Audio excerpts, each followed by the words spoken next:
On today's show, the Hawks make a relatively surprising trade on a Sunday afternoon, sending Vit Krejci to the Portland Trailblazers. We'll get into all of what transpired with the deal, why it happened, what it means for the future, and more coming up.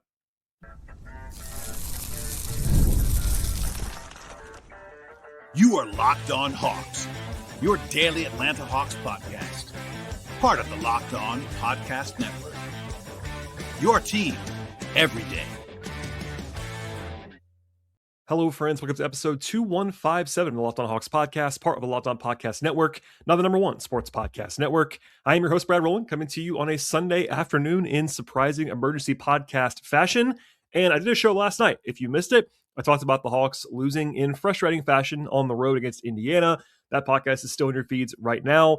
Also, if you are not an every show listener, I encourage you to become one. But also, I have been dealing with a flooded apartment for almost a week now, so I am displaced and navigating an interesting fashion right now, so be patient with that. But regardless, an unexpected podcast on a Sunday because the Hawks made a trade. And as of this recording, on Sunday afternoon, it has not been officially announced, although I can confirm and have been told by multiple sources that this deal is accurate as it was reported. But Shams Charania broke the news originally, and again, I've now confirmed it. The Hawks are sending Vit Krejci to Portland in exchange for backup center Duop Reath and 2 future second-round picks. Those picks are Atlanta's own pick, actually, in 2027, which the Blazers had. The Hawks actually set that out originally in a draft day deal to acquire Mo Gay a few years ago. So that's how that deal, that pick kind of got moved around a few times, but it's coming back to Atlanta. It's their own pick. And they also get the 2030 second round pick from the New York Knicks via Portland. So also a very important note here on the return for the Hawks. Duop Reath is out for the season. One more time, he's out for the season with a right foot stress fracture. He had surgery about a week ago, so he'll be back for next season. But he's not helping the Hawks this year at all.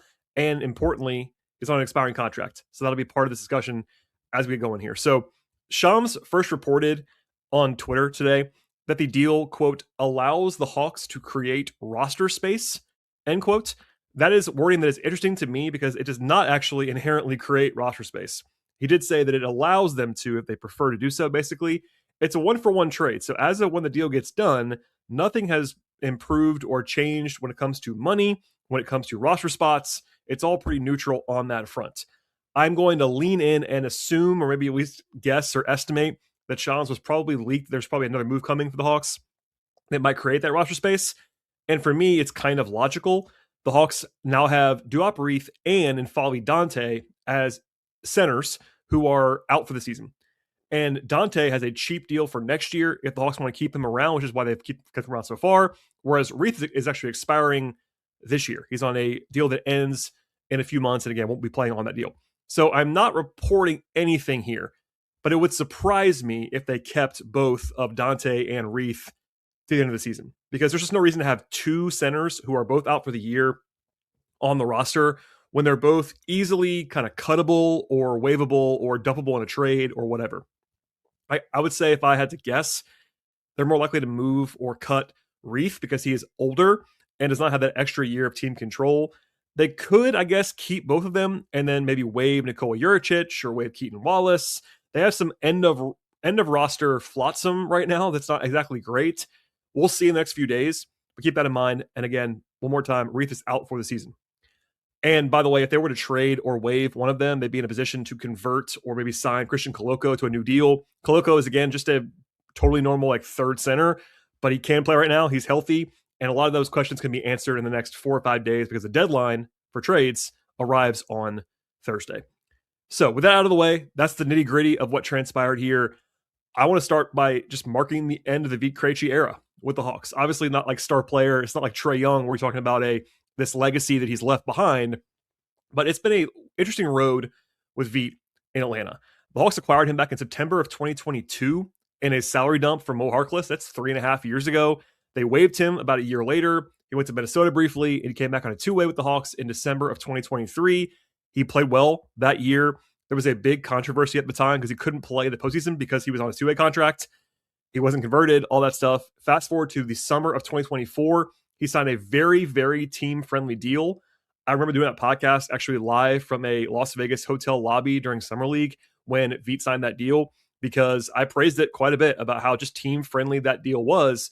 It was a lot of non-guarantees and such on that contract. It's still a good deal right now, for example. And that's part of the reaction that Hawks fans have. From what I've seen today, and it's anecdotal, it's the internet, I get all that. A lot of the reaction has been negative. And I actually understand why. Vit is a fan favorite player. He is still cheap after this year for 2 more seasons, and he has a marketable skill with the shooting. So he definitely is a valuable player.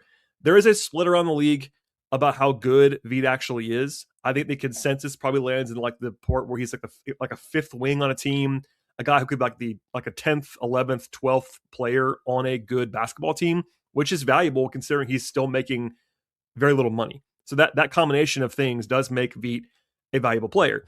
And every team has to have shooting, and he has that one kind of lead skill with his shooting from deep 3-point range that is very valuable.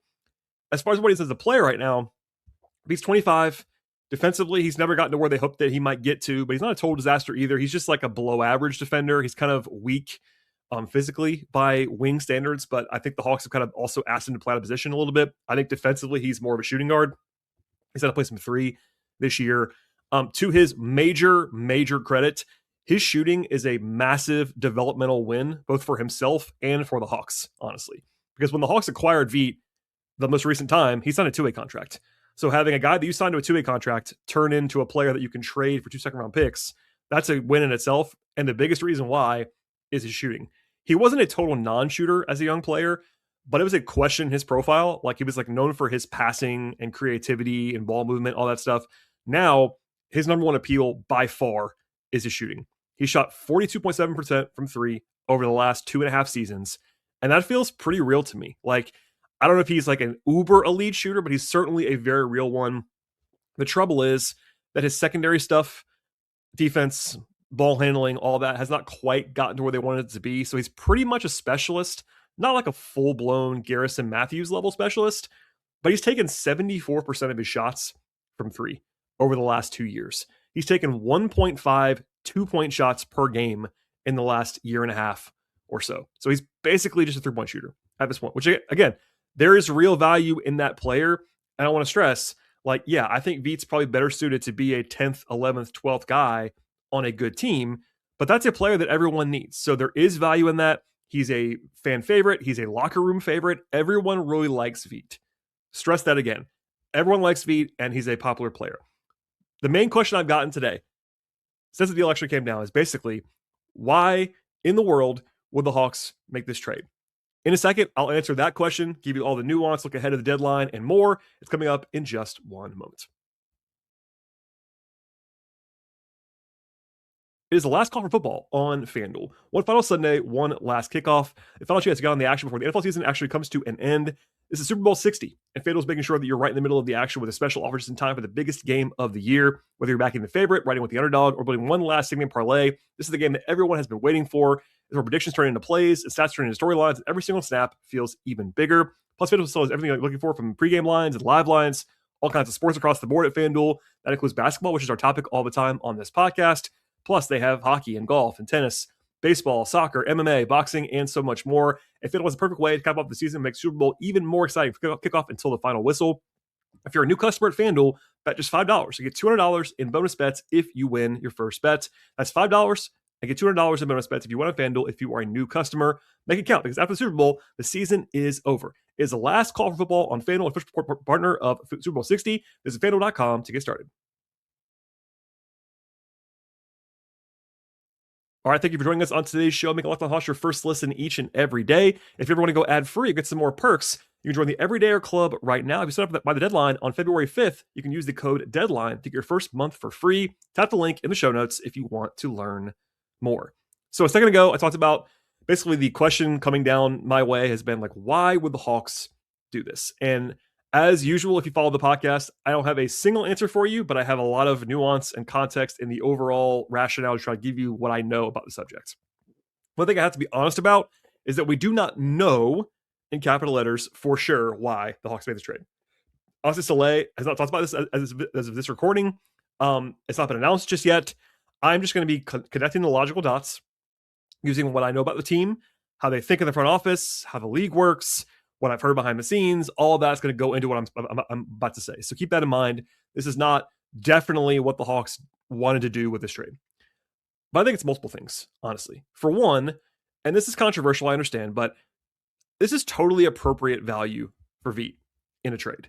I've texted some people, called some people in the last hour plus as the deal came down to say, hey, is this like a reasonable return for Vit? And this is like non-Hawks people. This is like agents and cap guys and people around the league that work for teams and scouts. It's like, all right, what is Vit actually worth in a trade? And the consensus is basically like, hey, if you were to put Vit up, like for example, getting two second round picks is what I would have probably told you the expected trade value would have been for Vit if you asked me yesterday. Like, hey, go down the roster, every player, what would they command in a trade? I would have said 2 seconds for Vit, honestly. And that does not mean it's a great trade for the Hawks. Keep that in mind. That does not mean it's a slam dunk of a deal. It means it's appropriate value. Like, hey, that's what it should cost kind of thing. But the Hawks were not ripped off from a value perspective here. Keep that in mind. I saw a lot of that today. I get why. But like, for example, if there was a first round pick available for Vit, the Hawks would have taken that deal. And there wasn't. Keep that in mind. So from there, like, why would they do this now? And why would they look to kind of trade Vit right now? I think part of that is that Corey Kispert arrived. And that is a factor that I think will be kind of silly to ignore on the whole. Kispert and Krejci are not the same player, but there's a ton of overlap between those guys, positionally, skill set. I think the Hawks pretty clearly seem to view Kispert as the better player between the two. Also, they owe Kispert a lot more money for 2 more years after this, which is not ideal, which is part of the why I didn't love the Trae Young trade because Kispert's value is probably a little bit negative for me. But Kispert is bigger, he's more physical, and if you're using them as a pure wing in the way the Hawks have kind of had to this year, Kispert's probably a little bit better in that role because he is a little bit more able to hold up defensively against the bigger assignments. They're comparable players, though. But they also have Kennard, who's different than those guys as well, but they have these, 3 shooting-focused, under-physical, honestly, white shooter wing guys, and they're all kind of lumped together for obvious reasons. And I think that given what was going to happen with Ricochet coming back, and he came back last night with Vit out, I have been foreshadowing this for a while. Like, Vit was going to probably play less, and if not at all sometimes. And that was maybe part of this too. That does not mean that you had to trade Vit right now. And that's the rub for me. If there is one on the negative side, is like the urgency level to make this trade, for me, not really there. They might feel like they were selling high on Vit with this return, which I totally understand. I'm not sure I agree with it. But Vit was having the best year of his career. In fact, Quinn said the other day, just kind of unprompted, that Vit was having a career season, and he's right about that. But that kind of stopped about 3 weeks ago. He's been in a slump that won't continue, but I think maybe that scared the Hawks a little bit here. This front office is not the front office that acquired Vit in the first place, or the second time, or paid him, which does not mean that they hate Vit, but they don't have the same tie. Like, they didn't, like, you can't tie that deal back to them to say, hey, they love Vit because of this. We don't really know, like, transactionally how Ansi and this crew feels about Vit until now. So all that said, this is not some master stroke of a deal. Like, I'm not afraid to tell you when I think a deal was awesome or when I hate a deal. For example, in the recent past, if you're a new listener, I absolutely praised the Grand Slam deal with the Pelicans at the draft. That was an awesome trade. The Trae Young deal, I was much more mixed on and didn't love. Didn't hate either, but was much more mixed on. For instance, last year at the deadline, I was a little bit higher on the DeAndre Hunter trade than a lot of people were, and I think right now that looks like a good deal for the Hawks. So there's levels to this. I'm not going to just tell you this is some awesome deal because I'm doing a Hawks podcast. That's not what this podcast is ever. I think some of the reactions that I've seen have been a little bit silly, and that, again, the price is totally fine and it's understandable. The Hawks were not fleeced here. Like, none of that stuff happened, in my opinion. But, for example, Reath doesn't really change the calculus given the injury. If Duop Reath was healthy, then I would like this move, like proactively because it would turn Vit into 2 seconds plus a center that can help the Hawks now. Because I think Reath is like as good or better than Koloko, for example. It would just give them a little bit more of what they need at that spot. But because he isn't healthy at all, I'm more in the evaluation of like, this is fine. I'm not moved by it in one direction or the other. That probably makes me a little bit higher on the deal than Hawks fans from what I've seen so far, because people are mad about this. I get why, but I think this is like a totally fine, like C of a trade. Average return for Vit. Maybe C plus if you don't like Vit as much, etc. So it's also worth noting, I mentioned this a little bit a second ago, but I want to drive this home a little bit more. With Zach coming back and with Kispert on the roster, I thought, and I've said a few times on the pod, that Vit was going to stop playing when everyone was healthy, or at least stop playing as much. And that happened over the last week. Even before Zach came back, Vit had been clearly behind both Kennard and Krejci. Kennard and Kispert, to the point where there were back-to-back games where Vit played one stint in the first half of like 5 minutes and then got a DNP in the second half. And then while Vit turned an ankle on Saturday, didn't play in the game, I would have guessed, and I think been right, that he would have gotten a DNP yesterday with Ricochet coming back. So that doesn't mean you have to trade Vit by any means. But maybe that's part of why the Hawks did this now. To say, hey, Portland called us.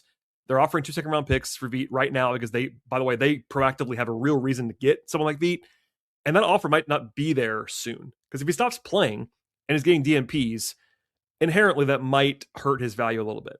I'm not just justifying the deal by any means, but that might be part of the thinking to say, hey, we're kind of selling high here if we are the Hawks. That might be wrong, to be very clear. Like if Vit goes back to shooting the way he was earlier this season, that could be wrong. But I think if you're the Hawks, it's justifiable to think, hey, this might be the high point of Vit's trade value, so let's just do it now. That's not crazy. But one more time, on the Vit front, last thing I want to say about him in particular is that it's hard to know the impact of this behind the scenes. Like, I'm not always the biggest vibes guy. It definitely matters. It's hard to quantify. I think it's often overstated, like team chemistry and all this stuff. It matters. It's just not like easy to talk about. And we don't know all of what's behind the scenes. I know a lot behind the scenes. I don't know everything because I can't be in the locker room during the day anyway. But I just want to say one more time, everyone loves Vit. Everyone loves Vit. Great vibes guy.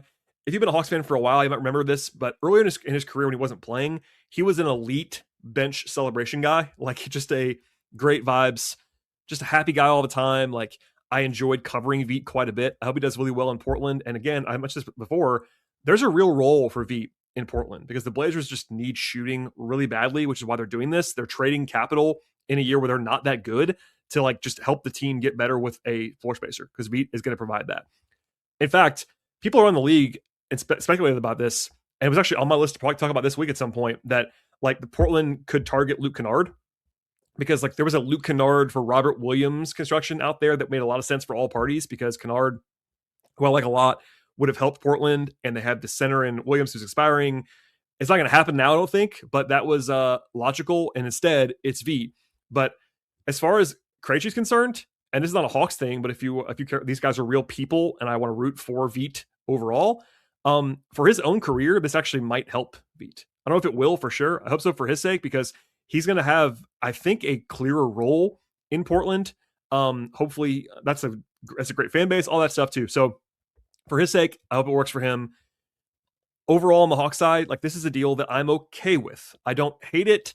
I don't love it. I think it's logical. I think it's also one that if the Hawks passed on, number one, we never would have heard about it probably. But if they had passed on it, I would have been like, yeah, that's totally fine too. Because if they, one more time, last thing I'll say, hopefully this crystallizes a little bit. If the Hawks were offered a first rounder for Vit, that is an automatic yes, in my opinion. And that might be controversial, but value-wise, that's good enough where you have to do it. That's not this, which makes it more of a I'm okay with it than a excited about it. But hopefully that makes sense. And I know that it kind of gets into the weeds of team building and contracts and draft picks and value that people don't always love versus the on-court product. But that's unavoidable when you're talking about this contract and this trade and all that stuff. So hopefully that makes sense on some level. All right, in a second, I will do some more nuts and bolts of this deal, like what the Hawks are going to get back, how it's going to shape the future, and a question about that people are going to ask this between now and Thursday. Like, are the Hawks done between the now and the deadline? We'll see. In a second, we'll dive into all of that and more after this. Hiring is not just about finding someone who's actually willing to take your job. It's about finding the right person with the right background who can actually help your business to move forward. If you want candidates who match what you're actually looking for, Indeed sponsored jobs is the move. Because instead of hoping the right person to stumble across your post, Indeed helps you match with quality candidates by boosting your job listing to the people who fit your criteria, specifically like with skills or certifications or with location. If I was hiring, I would not just want someone who can help. I want someone who actually has real experience, who can jump right in. That's what I like about Indeed. Perhaps the most, you can find very specific and target exactly what you need when it comes to applicants and potential employees. Indeed saves time because you're actually spending less energy sorting through all the mismatches in your own job posting journey. And with sponsored jobs, your posting gets seen by candidates who are actually a fit for you. Here's a stat that actually says it all. In the minute that I've been talking to you, companies like yours made 27 hires on Indeed, according to Indeed data worldwide. So if you're hiring, spend less time searching and more time interviewing candidates who check all of your boxes with Indeed-sponsored jobs. Listeners of this show get a $75 job credit, sponsored job credit, I should say, to help you get your job the premium status that it deserves at Indeed.com/podcast. That's Indeed.com/podcast. Terms and conditions apply. Hiring, do it the right way with Indeed. Tax season does not have to take over your life. This year, TurboTax is making it easier than ever to just hand things off and move on with your day, your week, your month, etc. With TurboTax Full Service, you can actually have your taxes done for you by a trusted local expert from start to finish without the stress or the guesswork. Instead of spending hours trying to figure out forms, you can meet with a local TurboTax expert in person or connect online. They handle everything. Yes, I do mean everything. W-2s, self-employed forms, and more, and work to get you every deduction. You can upload your documents, go about your day, and get the updates that you need right in the TurboTax app. It is a huge time saver. It gives you real peace of mind knowing that an expert is handling it for you. For a limited time, you have your taxes done by a local TurboTax expert for just $150 all in if a TurboTax expert does not file for you last year. Just file by February 28th. One more time, that file date is February 28th. Take taxes off your plate and get back to your life. Visit TurboTax.com/local. That's TurboTax.com/local to book your appointment today.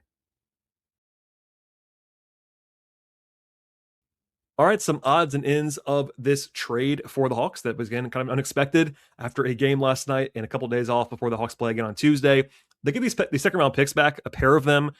One of them is their own pick, which is interesting because the Hawks sent it out in the Moget trade a few years ago. The hope would be that that pick is not exactly great because that means the Hawks wouldn't win a lot, but it's not like a Thunder pick. Like, it's a decent enough asset. And then the Knicks pick in 2030 is coming. That's far enough out where there is some upside. That's an older team, for example, but it's honestly less about the individual picks and about having 2 more seconds to work with. The Hawks were kind of short on second round picks moving forward, and now they actually have 7 tradable second round picks in the future to either use on picks or actually trade. There's some utility in that. So I don't want to overstate it. Second round picks do have value. Selling them like the Hawks did for a while in the early wrestler era was driving me insane. They've used them recently. You're going to miss a lot sometimes in second round pick. It's fine, but there is value in having them and also in being able to trade them in the future. Back to Duop Reath. He is an interesting player. I didn't talk about a lot earlier on because he's hurt. If he's healthy, I'd do a lot. Probably would be earlier in the podcast. But he is an interesting, kind of depth backup center who can shoot the ball a little bit. He can rebound. He's big. He's been a rotation player for Portland in a pretty good amount of the last 3 years for the Blazers. But one thing he is not that I've seen a lot is a prospect. He's not a prospect. Want to know why? Well, I know this is only his 3rd season. He is 29 years old. He'll be 30 years old in June. So that's not a prospect. You're fully formed at that point in time. You can get better, but you're not some shot in the dark for the future. I alluded to this earlier. The Hawks signing him next year would not be surprising to me. He kind of fits what they want. He can shoot a little bit, protect the rim, rebound, etc. But I would keep expectations pretty modest. If they waived him before the next podcast, I wouldn't be shocked by that at all. Or if they have interest in keeping him around long term, but there's not a lot of value in just keeping him around because he's still going to be a free agent this summer. They could match any offer, but it's going to be the minimum anyway. So I can't imagine him getting more than the minimum from somebody. Maybe he will, but we'll see. Oh, one more point on this. I got a lot of feedback about the Hawks doing a quote salary dump on Vit Krejci. That is not what this is at all. Yes, Vit had 2 years left on his contract, but they were non-guaranteed, super cheap years.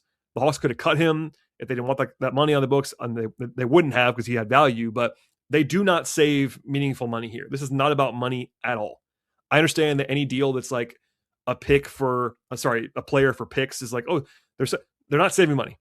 That's not what this is about. This is about the Hawks thinking, and again, they might be wrong, that getting 2 picks for Vit is better than having Vit. That's the simple evaluation of this trade. It has nothing to do with money whatsoever. Last thing, a question from Micah, who says, do you think the Hawks are done trading now? The only answer that I can give you that would be truthful is I don't know. And no one knows. This deal does not mean that the Hawks are done, nor that they're still going. I saw a lot of this must be a precursor. No, it doesn't have to be a precursor. It's a pretty standalone deal in some ways. But it is an indication, I would say, that the Hawks are focused more on the long term than the short term. Now, I did last week on the podcast, this entire segment about this. I won't do it again now. But I've said this before, that does not mean that this season is useless or that they don't want to win. They do want to win now. They don't have their pick. Like, they want to make the playoffs. They do care about winning now. But organizationally, the viewpoint is very clearly, if you follow the signs, listen to what Auntie says, all that stuff, they are focused more on the long term. And given where they are right now and what Auntie and this staff inherited, for me, that's the right viewpoint. I know people want to win now. I totally get why. Me too. But I think that long term is still more important than short term. As far as the deadline, which is again Thursday afternoon/evening, the Hawks can be a team to watch, and that multiple different things could happen in the next few days. Like, they have some space under the tax, for example, if they want to take on a player and get paid to do that in draft capital. Something that Mike Scotto reported on this week. That makes total sense to me. They had the trade exception for Bogey. That's like $13 million up to that as a mechanism to do that. They might do that. They might not. We'll see. They could also make a buy trade. They could get better this year, perhaps for a big. Like, I saw Yves Missi was reported that there was always some interest from the Hawks. That would make some sense on some level. Ideally, though, it would be a move that would help them beyond this year as well. Like a young player like a Missi would be logical. Daniel Gafford's kind of the higher end version of that, where you're doing it now, but you're also doing it for the future. That kind of makes a lot of sense. Also, a deal like this one, where another team calls and just values one of the Hawks players more than the Hawks do, that does happen. They're hard to project those deals, but like, that's what happened here with Vit. Like, I'm pretty confident the Hawks were not just saying, hey, I want to trade Vit Krejci so badly. I think Portland has a need for shooting. They called and said, hey, we'd like to trade for Vit. And the Hawks said, what do you think? Give me your best offer. And it was good enough for the Hawks took it. That's my guess. Anyway, or look, like, the Hawks could just be done now. Like, they've made 2 trades in season. And this is still a crazy stat. There have been 4 NBA trades since September. It's February now as I'm talking to you. September, 4 trades. The Hawks have been involved in 3 of the 4. It was Bufkin being traded to Brooklyn, then the Trae Young deal, and then this deal. 3 of the 4 trades in the league have directly involved the Hawks in the last, 5 months, 6 months. So it's not as if Auntie has been shy about getting involved or being on the phones or making deals. We just don't know how it's going to work between now and the deadline. I will say the Hawks do not have to do anything else. Now, on the margins, I think going into the rest of the season with a roster that looks like Duop Reath and Followy Dante, Nikola Juricic, and Keaton Wallace on standard contracts, that'd be a mistake. That's 4 guys. And yes, Keaton can play a little bit, so he's kind of to the side, but at least 3 guys who aren't going to help you at all this year.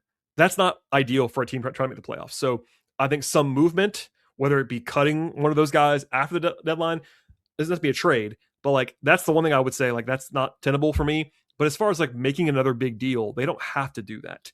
We all want transactions. I like transactions. Everyone does. They're interesting to talk about and, think about and theorize about, but they don't have to do anything else, is what I'll say.